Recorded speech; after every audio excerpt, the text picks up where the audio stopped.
अरे का रे रमलखना मर देते हैं बाबू के लहास पड़ल हो तो सब बैठल ही हो। कौची करे का हो?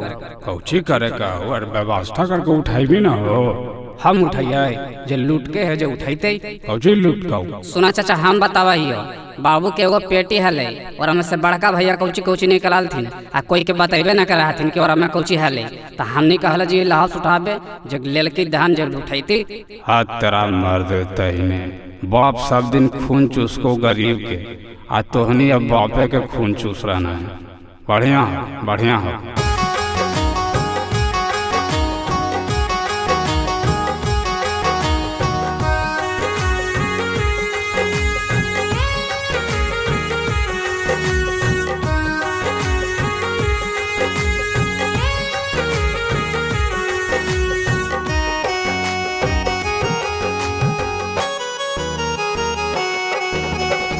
महालया टारी बनावाला कुछ नहीं आई तोहर कामयराम।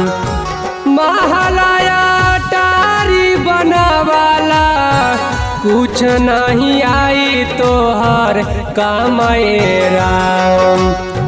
जहिया मुनाई जाई आँखी के पुतलिया, जहिया मुनाई जाई आँखी के पुतलिया, लूटी सब खाए लगी धन राम।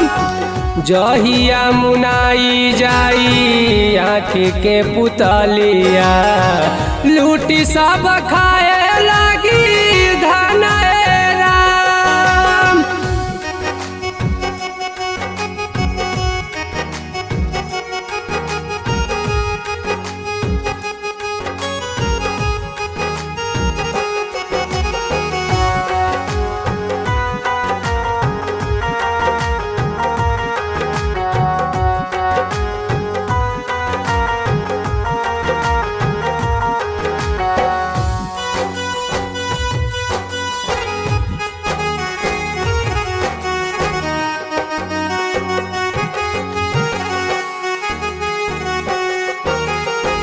केतनो कमही बजी भैया,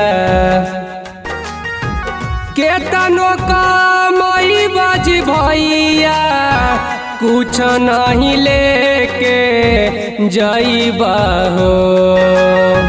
केतनो कमही बजी भैया, कुछ नहीं लेके जइबा हो।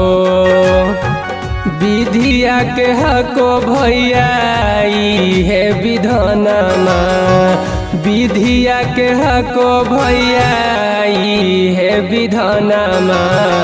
खाली लेके जाइबा तू पापा राम। जहिया मुनाई जाई आँखी के पुतलिया, लूटी सब खाए लगी धन।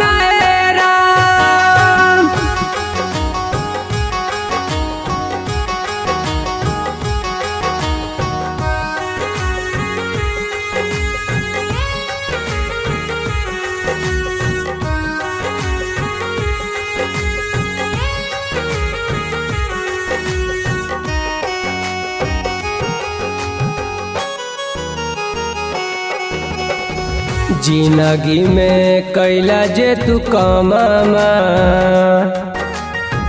जिंदगी में कैला जे तू कमामा, ऊपर सबके होई सावरा।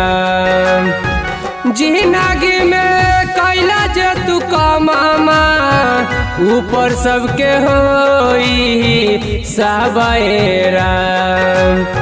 राज असिक भैया गाबोनी रघुनामा, मनोज बेला भैया लिखोनी रघुनामा।